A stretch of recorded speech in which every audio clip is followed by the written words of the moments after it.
desafogar y me quedé con tu dulce mirar. Después te vi una clara noche cerca de mí, como llama de amor. Pasaste ayer como brisa fugaz y me quedé con tu dulce mirar. Después te vi una clara noche cerca de mí, como llama de amor, de amor.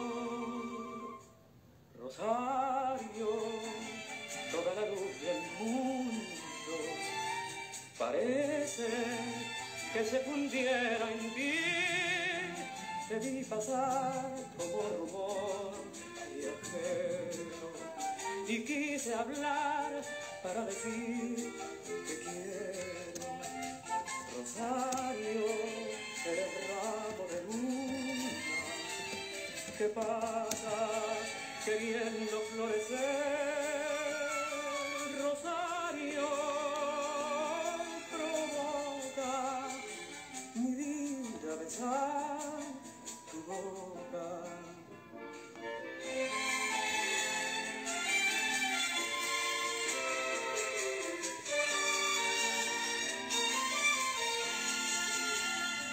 Te vi pasar como rumor viajero y quise hablar para decir te quiero. Rosario, eres ramo de luna que pasa queriendo florecer. Rosario, provoca mi vida besar tu boca. Saludos, estimados amigos digitales, donde quiera que se encuentren. Reciban ustedes mi abrazo virtual, mi cariño, mi respeto y sobre todo mi agradecimiento por siempre seguirnos en esta transmisión en directo y luego cuando el video resultante lo colgamos en las diferentes redes sociales. Mi nombre es José Ríos Lugo, soy comunicador social. Este programa se llama En Conversación con Ríos Lugo y es una producción del portal informativo El Reporte Global. Esta noche voy a estar conversando con el dirigente sindical del sector salud, Pablo Zambrano. Con él vamos a estar revisando todo lo relacionado a la situación del sector salud, de los trabajadores del sector salud, de las condiciones en que están nuestros hospitales públicos y otros detalles importantes en la vida nacional. Ya está por allí Pablo, voy a darle acceso de una vez a esta conversación de la noche de este martes 6 de abril. Por aquí está ya Pablo. Saludos, Pablo, ¿cómo estás? Saludos, hermano. Dios te bendiga. Igual para ti, aquí estamos. Pablo, muchísimas cosas que conversar con tu persona, pero por supuesto, bueno, vamos a iniciar esta conversación preguntándote o pidiéndote que por favor nos describas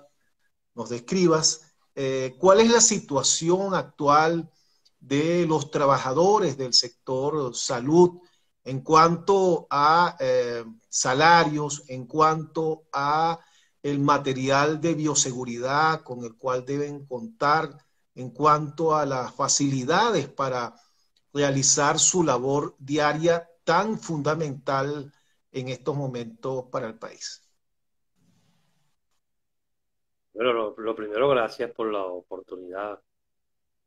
Bueno, pues nos conocemos y de verdad estas ventanas para que uno pueda expresar lo que estamos viviendo en este momento los trabajadores sanitarios es algo muy importante. Bueno, debo decirte que yo no puedo hablar de salario porque no existe. Es un ingreso simbólico que estamos recibiendo los trabajadores sanitarios y que sin embargo, bueno, se va a prestar el servicio. Hemos sido, digamos, la fortaleza y lo que hemos llevado en el hombro esta crisis sanitaria que existe, que debo decirte que comienza el año pasado, a principios, el mes de marzo, que es la llegada de la pandemia, y ya consigue un sistema público nacional de salud totalmente vulnerable, tanto en lo asistencial como en lo laboral. Entonces, aparte del problema que tenemos del ingreso, que si no tenemos un ingreso justo, bueno, no tenemos contratación colectiva, porque las cláusulas económicas dependen del salario que tengamos nosotros, los trabajadores, pero tampoco tenemos prestaciones sociales. Y no podemos tener ni pensiones ni jubilaciones justas, porque todo eso está concatenado, pues es algo que se une de alguna forma. Entonces, hay una profunda crisis en el trabajador. El trabajador tiene que financiar al gobierno para prestar el servicio. Los trabajadores sanitarios de la bolsa que les llega en las comunidades, vende arroz, vende este, la pasta o cualquier producto, o lo cambia por efectivo para prestar el servicio. Pero además de esto, otros caminan kilómetros para ir al encuentro de su paciente. Otros, por supuesto, migran unos a otras latitudes, que bueno, que se convierten en caminantes, y otros migran a la economía informal, porque vendiendo cualquier cosa ganan más, ganan más que en un centro de salud. Ejemplo, hay compañeros que venden hielo en el barrio y sus ingresos superan en muchas, o es mucho más que lo que recibe en un hospital. Sin embargo, no dejan de ir al hospital, siguen trabajando porque aman la institución, porque se sienten comprometidos y porque la crisis amerita la atención al ciudadano, a todo aquel que llega no solamente con el COVID-19, sino que llega con cualquier enfermedad. O sea, una profunda crisis que vivimos económica nosotros, a la cual no le vemos ningún tipo de solución por falta de voluntad política, en este caso del gobierno, que es el responsable porque es nuestra patronal. O sea, la patronal gobierno ha explotado al trabajador sanitario. O sea, los que hablan de socialismo, los que hablan de humanismo, bueno, eso es simplemente una retórica, porque eso lo que representa en este momento para nosotros el ingreso simbólico y por supuesto el trabajador es explotado por parte de los que en este momento ostentan el poder en el país. ¿Cuál es la estructura del sector sanitario? O sea, está conformado, porque cuando hablamos de sector sanitario, la gente piensa solamente en médicos y enfermeras. ¿Cómo está conformado? O sea, ¿cuáles son las diferentes áreas de trabajadores dentro de ese sector que es amplio? Bueno, fíjate que esa es una cosa que yo he discutido mucho, porque hablan, cuando dicen trabajadores de primera línea, nombran a el médico y la enfermera, ¿verdad? O sea, y todo el mundo le viene a la mente el médico y la enfermera. Entonces, yo discuto mucho eso en la primera línea, porque quien recibe al paciente en un hospital es el camillero, con el vigilante, que es obrero. Pero además de eso también lo despide. Cuando el trabajador es dado de alta, lo despide también el camillero. Oye, ¿la camionera dónde está, pues? ¿Dónde presta el servicio? O sea, si los obreros, que son camilleros, vigilantes, porteros, en este caso la gente de la lencería, lencera, auxiliares de laboratorio, o sea, si en esa estructura obrera, simplemente, bueno, se paralizaría un centro de salud. Pero igualmente tienes el trabajador administrativo, que es el que se encarga bueno, de los pagos de los trabajadores, hacer todos esos trámites. Hay uno que nombra, las compañeras de historias médicas o registros médicos, que son las que llevan precisamente la vida de la enfermedad de un paciente. El fisioterapeuta, el farmacéutico, por cierto, bueno, un hermano del alma como falleció, hombre de lucha, gran persona. de COVID, porque entregó su vida a la lucha, pues. Ujú. Y es el bioanalista. Debo decirte que en este momento quizás es el espacio donde tengamos más crisis. Hay centros de salud que no tienen este, ni siquiera ningún tipo de reactivo para hacer los exámenes correspondientes. Y quiero decirte que sin el laboratorio, eso es un corazón. O sea, ese es Ujú. el rey del diagnóstico. ¿Cómo diagnosticas tú si no se le hacen los exámenes correspondientes al paciente? Bueno, y eso es muy amplio. Hay psicólogos, hay ingenieros también. O sea, hay de todo. Debo Ujú. decirte que es un equipo multidisciplinario, un equipo que trabaja. Está el médico, la enfermera, pero necesitan de la camarera y de todos los trabajadores que prestan servicio para que de alguna manera haya calidad en la atención en un centro hospitalario. ¿A cuánto asciende más o menos el número de trabajadores en general en el país del área de sanidad? Bueno, en este momento, entre diásporas y todas estas cosas, yo calculo, pues tú sabes que es un sistema de salud, bueno, muy desordenado. Acuérdate que Ujú. tenemos el Ministerio de Salud, que es el órgano rector. Ese es un Ujú. sistema de salud. El Instituto de los Seguros Sociales, que depende del Ministerio del Trabajo, representa otro sistema porque tiene que ver con la seguridad social. El IPASME es el de los maestros, desde el magisterio. Ujú. Bueno, ese es otro sistema. Los militares tienen sistema de salud, los alcaldes y gobernadores tienen sistema de salud y barrio adentro, que es de los cubanos, también representa un sistema. Bueno, todo ese desorden lo paga el paciente y eso te puede representar en el país en más o menos unos 420.000 trabajadores en este momento. Oye, un número súper significativo. Fíjate, son 400 y pico mil de familias que dependen de esos trabajadores que perciben, como tú bien lo dices, Pablo, algo simbólico, que no se puede llamar sueldo, no se puede llamar salario, y sin embargo, y haciendo maroma, vendiendo cosas eh, y mil cosas más para tratar de subsistir, van y prestan su servicio todos los días. Eso de verdad que es una cosa admirable y que todos los venezolanos debemos estar, estamos en deuda con cada uno de esos trabajadores, de esos 400 y pico mil de trabajadores del sector salud. Fíjate, Pablo, ¿cuál es la realidad en este momento de la situación hospitalaria en cuanto a infraestructura, en cuanto a capacidad para recibir a las personas que están contagiadas o se sospecha que están contagiadas de COVID, el número de camas? Está en este momento el sistema hospitalario público colapsado. ¿Podemos decir eso? Y ahí podemos hablarlo con mucha claridad. Está colapsado todos los centros de salud, que por lo menos a veces, o sea, que inventaron Hospital Centinela Uh -huh. para atender, pero a la final terminan todos los centros atendiendo al paciente COVID. Si tú estás en un ambulatorio y va a una consulta de una persona y está contagiada, ese trabajador atiende a un paciente COVID. ¿Y a dónde puede ir la gente de allá de Churuguara?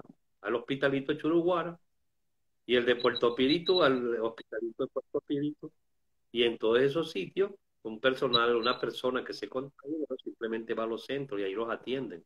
O sea que no es que hay los centinelas que tienen números de camas. Ejemplo, el hospital de Coche puede tener 60 camas para la atención del COVID y ahorita está dedicado completamente, que es el mejor centro que tenemos en este momento, ¿verdad? El hospital de ahí están atendiendo, pero está totalmente colapsado. Igual Magallanes está colapsado. Faltan camas. Faltan camas por el tipo de patología. Esta es una patología que no permite que llegue el paciente, tú lo atiendes, entonces, por ejemplo, una operación electiva, operas una vesícula y el paciente se observa después de la operación y al otro día se va a su casa. No, aquí estamos hablando de ciudadanos que se contagian y pueden durar entre 10 y 30 días en un centro hospitalizado. Entonces, claro, cada día hay más porque en este momento la pandemia ha sido muy agresiva y va colapsando, y si tú no te preparas, o sea, el Ministerio de Salud, el órgano rector no se prepara para esto que está pasando, entonces vemos el colapso que está sucediendo. Y ves cosas como que el gobierno saca una cifra que no tiene nada que ver con la realidad que estamos viviendo para hospitales. Esas cifras que saca el gobierno no se relacionan en nada, pues. O sea, hay una gran agresividad de parte del COVID-19, por eso le recomendamos mucho a la población el cuidado, porque esto no es juego, esto tiene que estar, fíjate, este problema del COVID tiene que estar fuera de la eterna confrontación que tenemos en este país en este momento, necesariamente. Aquí se trata de la vida, de la salud, que son derechos fundamentales del ciudadano. Aquí tú politiqueando, lo que estás haciendo es perjudicar a un pueblo. Así de sencillo, y eso lo hablo en forma general.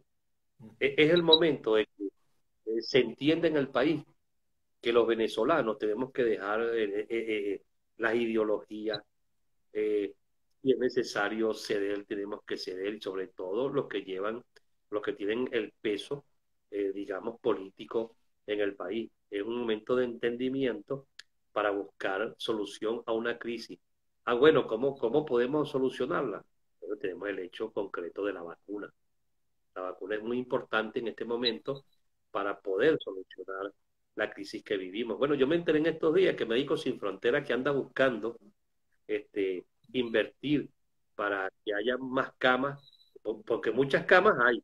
El problema es que tienes que tener el personal y todas las condiciones para la atención del paciente. No es que tú vas a poner una cama más y va a llegar un paciente y lo vas a meter ahí. Así no funciona, digamos, eh, el, el, el, la salud pública venezolana. Bueno, resulta que hay gente que en el mismo gobierno que trata de evitar ese tipo de ayuda, porque fíjate, hermano, necesitamos del mundo. Esta crisis es tan profunda que no necesitamos todo. Y si no entramos en ese camino, realmente, bueno, lo que vamos a ver es más enfermos, más muertes. Ah, porque tampoco hemos hablado de las otras enfermedades. Ayer hubo una protesta de los pacientes con cáncer en el oncológico. Esos pacientes, bueno, tienen enfermedades, o sea, una enfermedad ruda, severa, que necesita atención. Bueno, eso se ha descuidado el paciente renal, el diabético, el cardiópata. Son patologías bueno, que están ahí. Bueno, y tenemos el caso del paludismo en el sur de Venezuela, que también ha crecido, enfermedades que han vuelto como la tuberculosis, que son enfermedades del hambre. Entonces, son realidades que estamos viviendo en el país y que ameritan, bueno, elevar la conciencia. Así es. Pablo, fíjate, en estas, tú estás hablando de cifras, de las cifras que ofrece diariamente el gobierno y que todos sospechamos, por lo menos sospechamos, que no son ajustadas a la realidad, que las cifras deben ser mayores de las que se expresa o de las que expresa el gobierno. Se lleva alguna estadística eh, paralela, por decirlo de alguna manera, los gremios que conforman el sector salud están llevando algún tipo de estadística que pueda hacer contraste a la que presenta el gobierno, porque también por otro lado, el año pasado las academias de ciencia señalaron que hacia finales de año se iban a presentar unos más de 5.000 casos diarios y eso, bueno, aparentemente no sucedió y si sucedió no nos enteramos.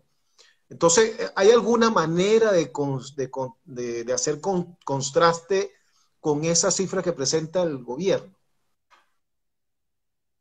Bueno, fíjate, sí pueden haber ONG bueno, y nosotros mismos dentro de lo que puede significar gremios y sindicatos tener estadísticas porque estamos dentro de los centros de salud. Pero en este caso yo lo hablo como Pablo Zambrano, o sea, bajo mi propia responsabilidad. O sea, es la vía de los hechos. O sea, la vía de los hechos te indica que no coincide lo que estamos mirando ahí con lo que de alguna manera sacan diariamente como parte del problema de la pandemia. O sea, es eso está ahí. eso es latente. Y tú mismo, como ciudadano, has visto que inclusive es diferente al año pasado. O sea, ve más casos. Ejemplo, aquí donde yo vivo, bueno, han muerto una cantidad de vecinos, pues, por el COVID-19 que no se vieron en el 2020. Entonces, esas realidades tú las, bueno, las vas contrastando con lo que se presenta más cuando uno es trabajador hospitalario y tiene tantos años en esto y no hay ninguna coincidencia. Yo por lo menos tengo contacto eh, con dirigentes y trabajadores de todo el país. O sea, en todos los hospitales estamos y hay el contacto y tenemos las informaciones. Entonces, necesariamente decimos estas cosas no porque queremos alarmar, sino es que para que se le busque la solución, para que entendamos de que ese camino de la búsqueda de solución tiene que llegar a este país. O sea, ¿hasta cuándo? ¿Hasta cuándo crisis? Y entonces la retórica, la política. Bueno, si uno hace una cuestión, el otro dice que es mala, y si este la hace, el otro dice que es mala, bueno, la polarización. Y entonces cuando tú vas a la calle, o sea, cuando tú estás conectado con el ciudadano, ¿qué te encuentras? Hambre y miseria. Hambre y miseria. Bueno, pero es también que los que andan en el mundo de ellos, porque yo le digo que ese es otro mundo, ¿verdad? Los que están allá arriba, no sé si estarán en la nube, bueno, tienen una vida muy distinta a esa gente que anda buscando soluciones. ¿Ven? Nosotros, los que estamos ahí, los que estamos allá abajo, los que nos quedamos, los que hacemos presencia diaria en lo que significa la lucha, porque Venezuela cambia, inclusive cambia hasta la forma de hacer política. Yo voy hacia allá y cuando hablo, lo hablo en general. Bueno, ahí están las realidades. La realidad es el COVID, ¿verdad? Y lo que está causando. La realidad es el hambre. La realidad es la miseria y la necesidad. Pablo, el presidente Nicolás Maduro todos los días dice, asegura que, bueno, que hay tratamiento gratuito en todos los centros hospitalarios, que el venezolano está recibiendo su kit de tratamiento de manera gratuita. Eso es verdad, Pablo, es cierto eso. Bueno, fíjate, yo no voy a negar los esfuerzos pues, que se pueden hacer, digamos, pero cuando hablamos de política de salud, bueno, hay una gran falla. La política de salud que en este momento está establecida en Venezuela, o sea, no es la correcta, no es la correcta. O sea, cuando tú vienes durante tantos años reclamando que el sistema funcione, cuando ves que los trabajadores no tienen salario, cuando ves que las infraestructuras están deterioradas, cuando vas a un centro que tiene 12 ascensores, le funciona a uno y cuando se daña no le funciona a ninguno, cuando falla el agua, cuando falla la electricidad, cuando falla la planta eléctrica. O sea, entonces tú puedes tener mucha retórica, pero estás fuera de la realidad. Por eso yo te hablo de las nubes, ¿ves? Están en realidad. O sea, la Pablo, verdad del sistema. acércate un poquito más Ah, me porque acerco. hay algunas personas que dicen ajá, para que se Ajá. escuche más claro, para que se escuche más claro. Bueno, Ajá.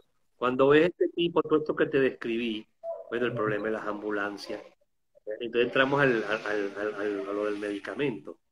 Si un paciente lo hospitalizan y, y si hay en el hospital, por supuesto se lo suministra, pero también se compra.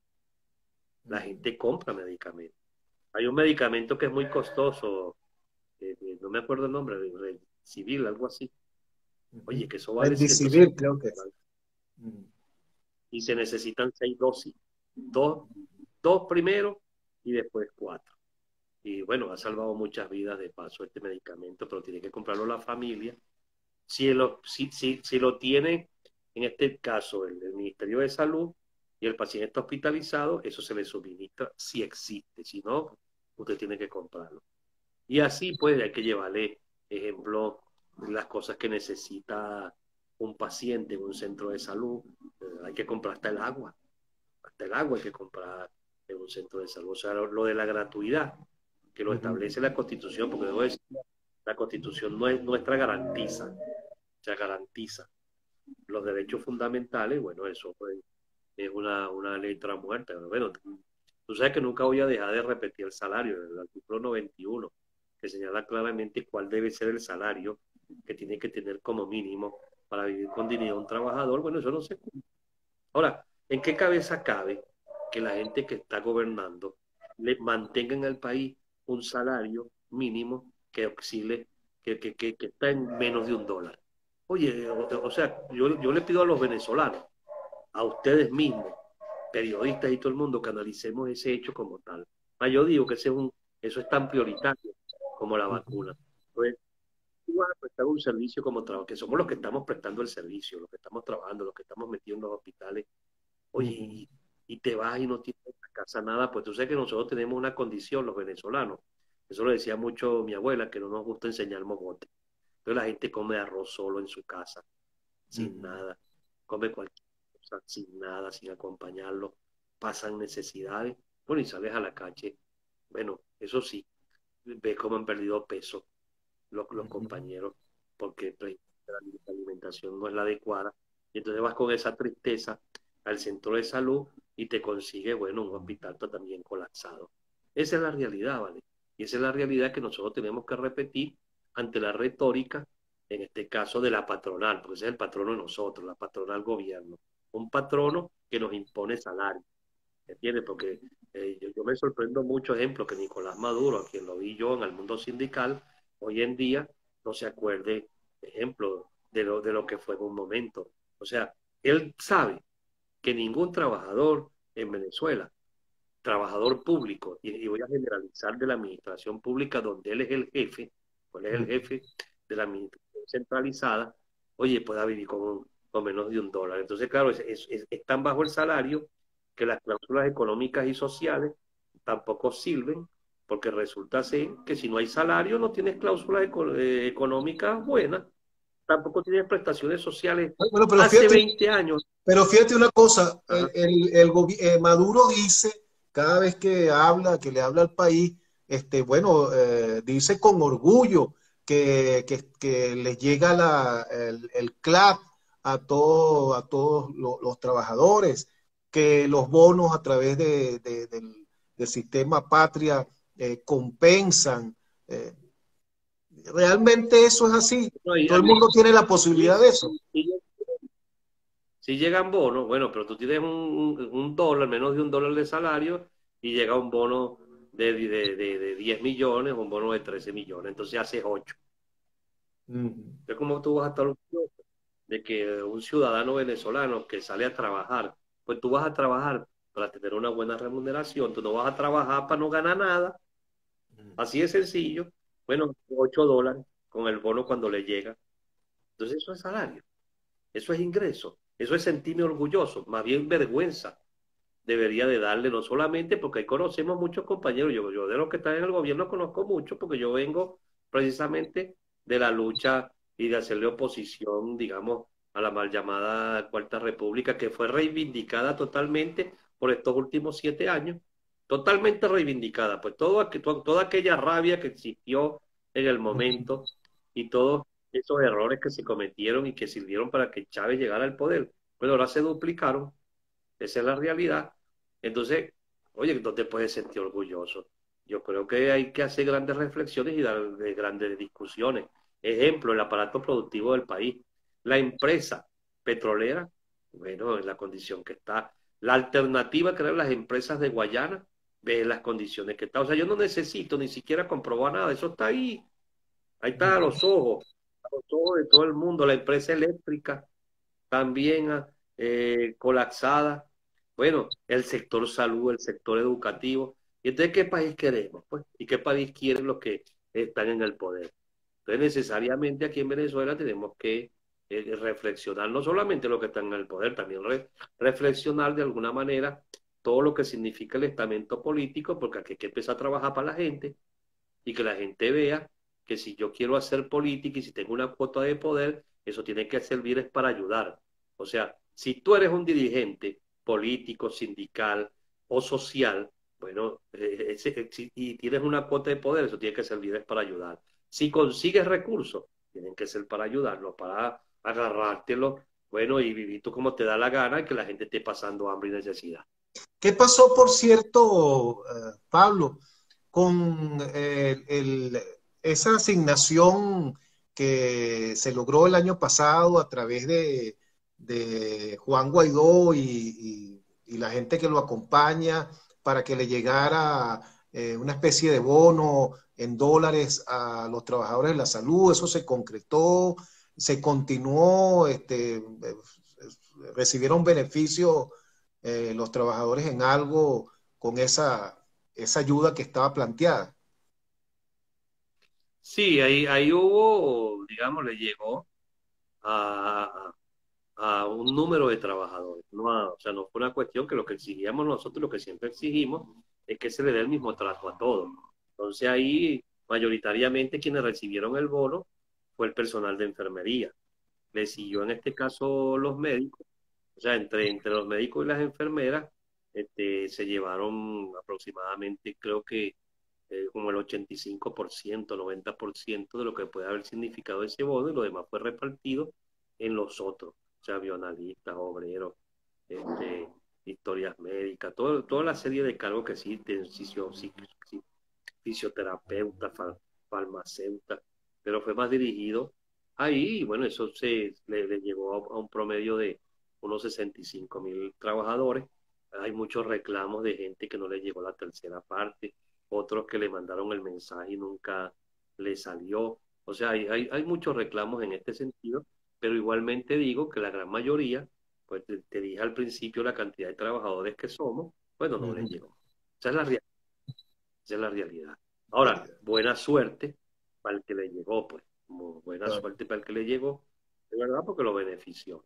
Pero la gran mayoría, que nunca puedo dejar de exigir de que cuando se haga un programa, trate de llegarle a todos, porque todos trabajan, todos prestan el servicio, todos van a un hospital, corren los riesgos que existen en este tipo de trabajo. Bueno, es muy triste que tú estés bueno, en un sitio, pues eso también nos está pasando ahorita.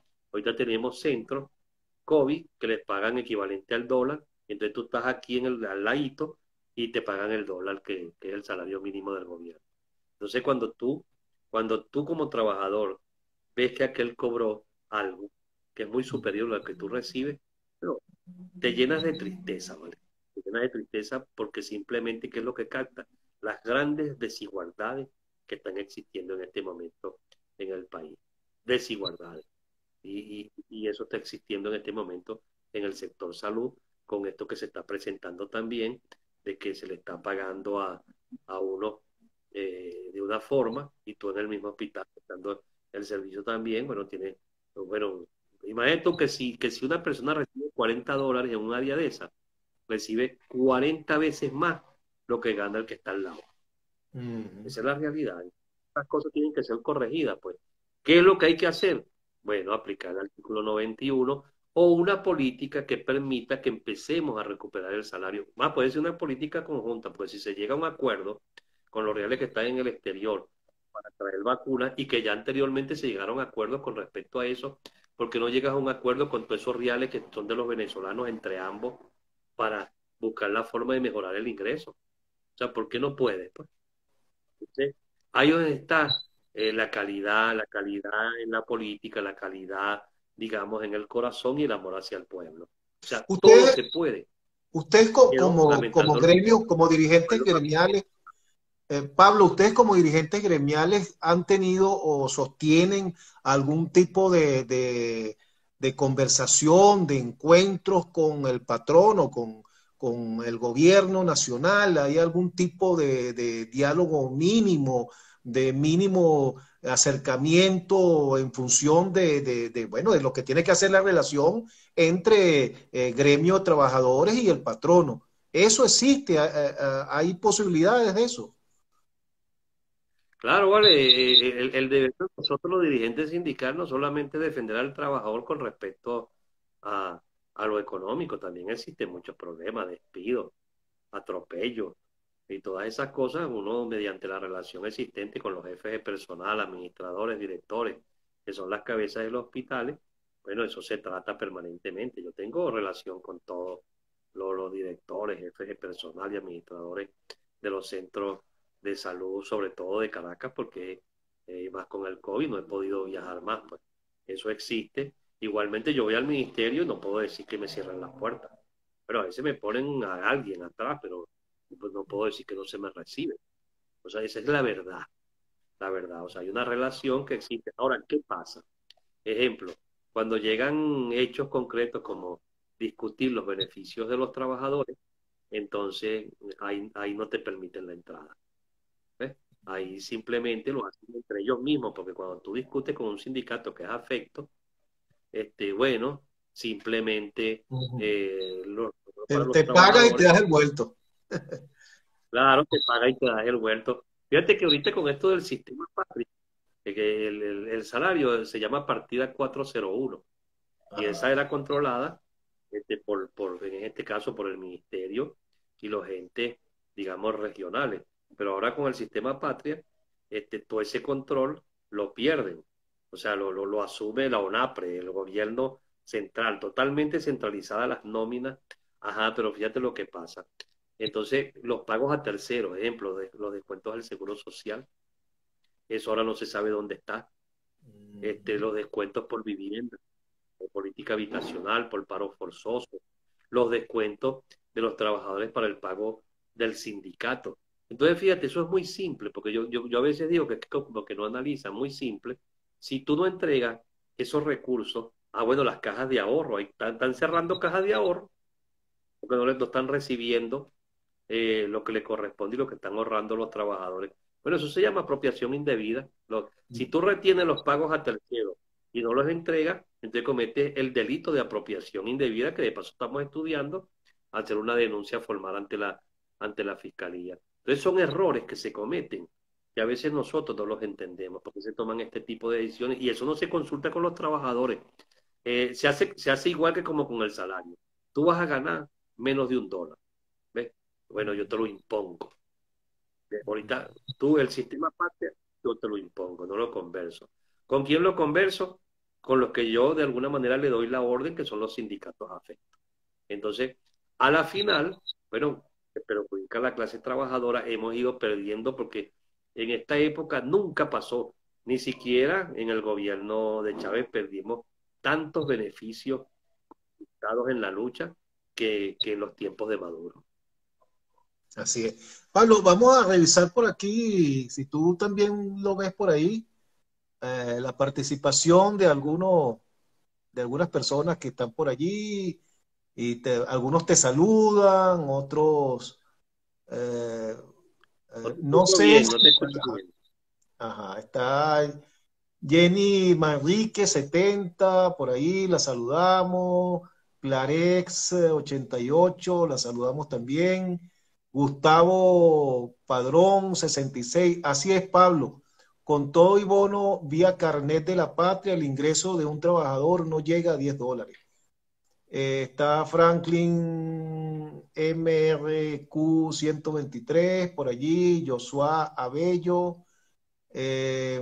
Franklin MMR, gran amigo Pablo Zambrano, Jesús Rafael Carrizales por ahí también, hombre luchador, José Guerra, diputado, por ahí está, eh, Jason Torres, saludo Pablo desde Lara, te saluda Jason Torres por allí, Mayira está por allí también, Zuleika, Jenny Manrique, Pablo, Dios te bendiga. Aquí dice por aquí, Dios te bendiga por todo lo que haces por nosotros, las enfermeras. Bueno, tienes allí varias personas saludándote, tienes tu barra ahí, Pablo, una buena barra ahí de gente que te aprecia, que reconoce tu trabajo y que sabe de tu lucha, de esa lucha que mantiene siempre. Pablo, fíjate una cosa, y para hablar y entrar en el término o en el área política, hay una desconexión. Las encuestas, las últimas encuestas señalan una desconexión brutal, eh, casi total, de la dirigencia tradicional, la dirigencia política de los partidos tradicionales con la ciudadanía. De hecho, en las últimas elecciones, bueno, la abstención fue bestial y el ciudadano manifiesta que no confía, que no tiene confianza en la dirigencia política del país. Ahora, esa dirigencia política está haciendo algo en este momento, vista esa realidad, para reconectar con esa sociedad, con ese pueblo que no quiere saber nada de esa dirigencia. ¿Están haciendo ese trabajo en este momento, Pablo? Bueno, fíjate, tú sabes que yo estoy dedicado al mundo laboral y ahorita con la pandemia, estoy dedicado. Sé que mi hijo me acompaña, también es dirigente sindical y tenemos un gran equipo en Ujú, Caracas, en todos los centros, y nos hemos concentrado ahí con mucha fuerza, pues para organizarnos, trabajando mucho en la organización. Por supuesto que hay una desconexión bueno, que en este momento los arropa todo, porque la realidad, o sea, como te digo, la realidad es el COVID, la realidad es el hambre, la realidad es la crisis, la realidad es el problema del salario. Ejemplo, este, Maduro dice que yo lo vi en la Asamblea Nacional cuando dio su locución que supuestamente había defendido el salario. Vaya esto en el 2018, cuando se hizo el cambio del cono monetario, que se estableció el paquetazo. Bueno, ¿qué hicieron los economistas que deben ser, que son muy malos de paso del gobierno? Bueno, han mantenido la paridad entre el dólar oficial y el paralelo, pero dejaron que el salario se fuera al 8. Y por favor, ¿vale? Yo no sé cómo Maduro no los ha votado. ¿Ah? Pero también tú ves que los otros actores, bueno, de algo tan importante y tan político que es el salario, bueno, no hablan tampoco. Entonces no están desconectados, están totalmente desconectados, pues tú te metes en un mercado ujú. cualquiera y de qué te habla la gente. Coño, no gano para vivir, no gano. O sea, es un comentario diario el tema del salario. Bueno, el tema del COVID. Bueno, ahorita he visto por lo menos actores que se están ocupando de que nos unamos en pro de la vacuna. Unirnos en pro de la vacuna, no como una cuestión para tú destruir, ¿no? Sino Ujú. porque es necesaria para poder combatir la pandemia, para la búsqueda de soluciones, entrar en ese camino. Bueno, ahí está, esa es una realidad que no está desde ahorita, esa realidad, la realidad está desde el año pasado y la gente necesita mucha, mucha ayuda necesita el ciudadano venezolano. Por supuesto, hay gente muy conectada, ejemplo de las ONG, algunas fundaciones que están muy conectadas con las necesidades de la gente. Bueno, el problema petrolero, o sea, las empresas básicas de Guayana, el problema de la educación, ¿vale? ¿Ah? Que a veces tú ves este, cómo hablan los actores del gobierno y esa no es la realidad es que los niños que no tienen un celular ni tienen una computadora en la casa simplemente no reciben clases porque no pueden ir. ¿Y esos cuántos son? Pues? Es decir, hay una desconexión, por supuesto. Nosotros nunca podemos de alguna manera criminalizar a los partidos porque hacen falta dentro de lo que significa la democracia. Y las instituciones no tienen culpa, la culpa la tiene, digamos, este, el hombre, pues, el dirigente. Y las instituciones tienen que existir. Y hay otras cosas, pues, te voy a hablar ahora también del mundo sindical, que todo, siempre lo hablo, lo discuto, bueno, cuando se habla de la violación de las libertades sindicales, entonces tú tienes casos como el de la CTV, pues la Ujú. CTV es un órgano que no podemos decir los trabajadores que tengamos algún interlocutor válido ante la patronal, sea la privada o sea el gobierno. Y entonces hay críticos de lo que sucede, bueno, y ellos también violan la libertad sindical porque, bueno, los dirigentes que están ahí, bueno, el que dice que es secretario general, él se autodenominó secretario general. Inclusive está fuera del país hace ya mucho tiempo y de allá manda comunicados y todo esto. Mientras tanto, los que estamos aquí adentro trabajando, así como Gustavo Padrón, que está por ahí, Zuleika, que la escuché, que son luchadores, bueno, incansables dentro de lo que significa este mundo, bueno, estamos dando la cara aquí, estamos luchando por los trabajadores. Entonces, no es solamente corregir la falla de los gobernantes, también de este lado analizar los errores que se han cometido, bueno, para poder de alguna manera brindarle, digamos, bienestar y llamar, porque hace falta mucha lucha, pero tú para eso tienes que demostrar que estás conectado con los problemas de los ciudadanos. Bueno, el problema es la bombona de gas. O sea, ¿qué no hay, vale, para desarrollar y organizar? El problema es que tú, bajo el confort, ¿verdad? Bajo el confort, o sea, bajo ese hecho concreto de no quererlo perder, bueno, tú no vas a conquistar las masas así. Nunca las vas a conquistar. Las vas a conquistar yendo allá donde están ellos, donde yo, corriendo el riesgo que se corre cuando tú, de alguna manera, vas al encuentro del ciudadano. ¿Sabe qué debe cambiar?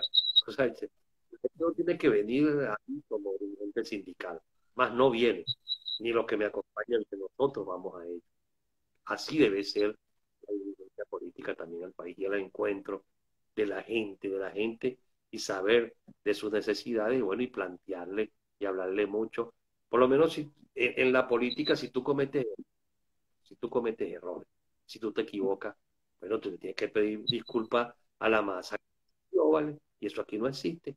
Aquí tú hablas con cualquiera por ahí de los errores y más bien te dicen bueno, que tú los quieres destruir.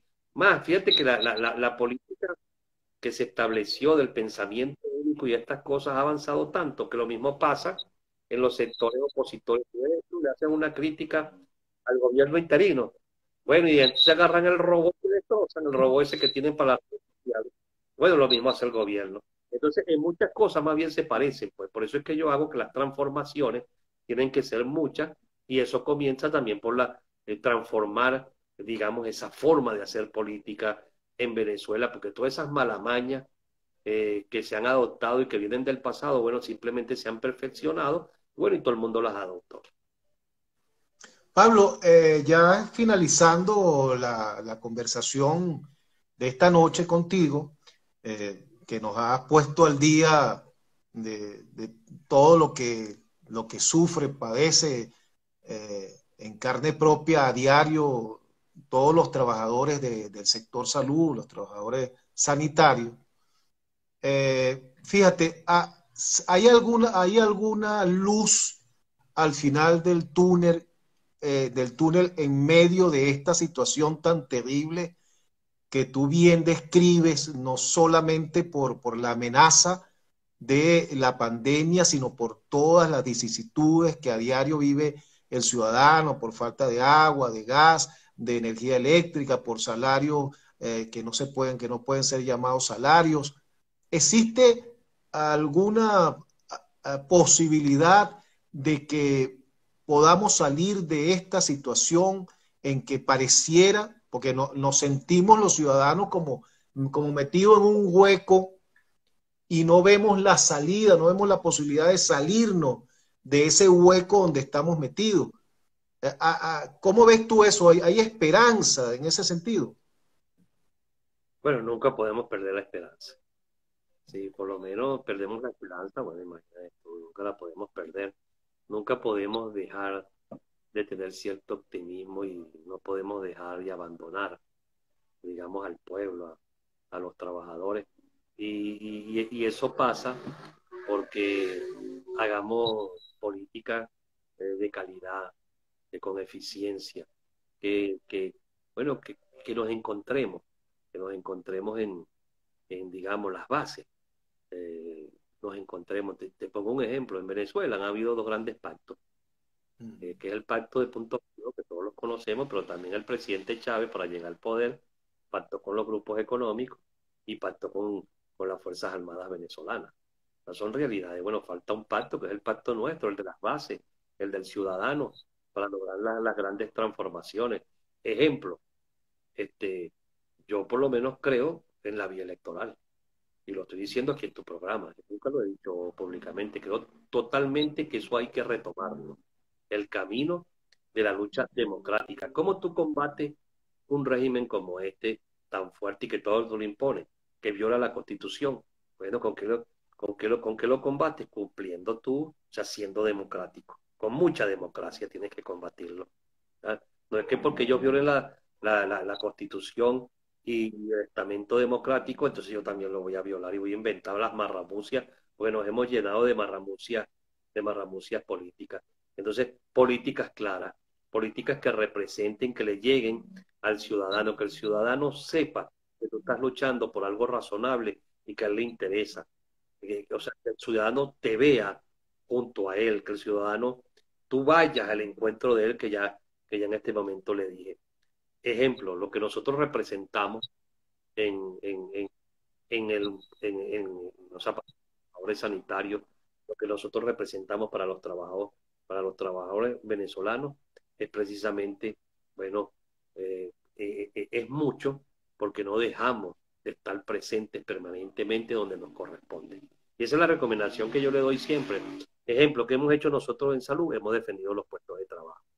Porque si nosotros nos vamos y dejamos todos los hospitales, bueno, simplemente quien se fortalece es el que quiere bueno, que nos vayamos, y quien se fortalece cuando tú buscas las excusas. Pues tú sabes que se crean cosas, ejemplos. No, porque si yo voy y voto y gano la gobernación, me nombran un protector. Entonces se lo meten a la gente y mucha gente dice, sí, me nombran un protector. Bueno, pero es que le ganaste la gobernación. Tú sabes cómo es el que está en el poder ya, pero tienes que ganarle el espacio para poder avanzar, para poder darle motivación a la gente para las grandes transformaciones que necesitamos. ¿Y eso cómo logras tú la lucha? ¿Cómo hizo Walesa en Polonia? Walesa llegó a decirle a la gente, bueno, vamos a perder, yo sé que vamos a perder, nos van a robar, pero la única manera que tenemos de movilizarnos y protestar es participando en el proceso electoral. En este momento, lo digo en tu programa, tenemos que retomar la vía democrática.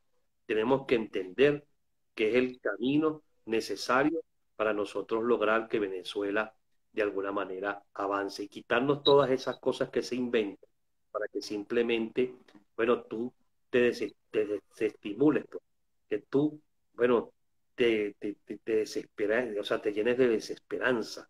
Entonces, la lucha, hermano, la lucha es en la calle, la lucha es al lado de la gente, la lucha es corriendo los riesgos que deben correrse y, por supuesto, caminar hacia el encuentro. Yo le pido al pueblo venezolano, le pido a los trabajadores que nos defendamos. Tenemos derecho a defendernos, tenemos derecho a la protesta, tenemos derecho a salir a la calle. Y en pandemia también se lucha, para que sepan todo. En pandemia también se lucha. Sigamos luchando.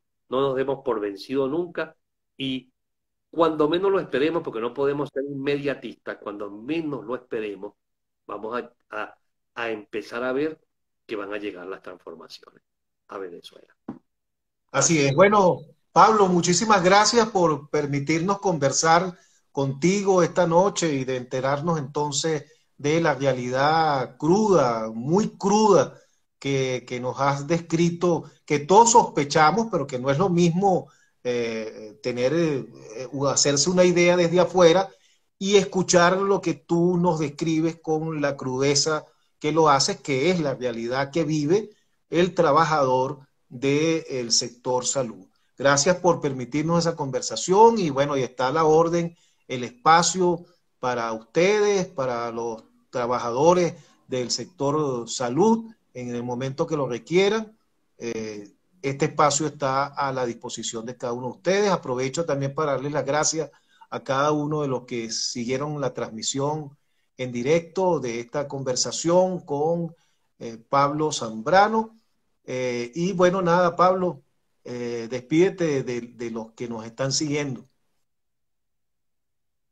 Bueno, me despido de todos, por supuesto les repito que no perdamos la esperanza, que vayamos hacia adelante, que no perdamos la fe y que, bueno, tenemos que creer mucho en Dios, todos. Y bueno, los bendigo a todos, te bendigo a ti, hermano, y por supuesto, este, mucha fortaleza, mucho optimismo y mucha lucha para lograr los cambios. Saludos, Dios te bendiga, hermano. Así es, amén. Gracias, amigos digitales. Nos vemos mañana a las 8 de la noche, si Dios quiere y el internet nos lo permite. Gracias.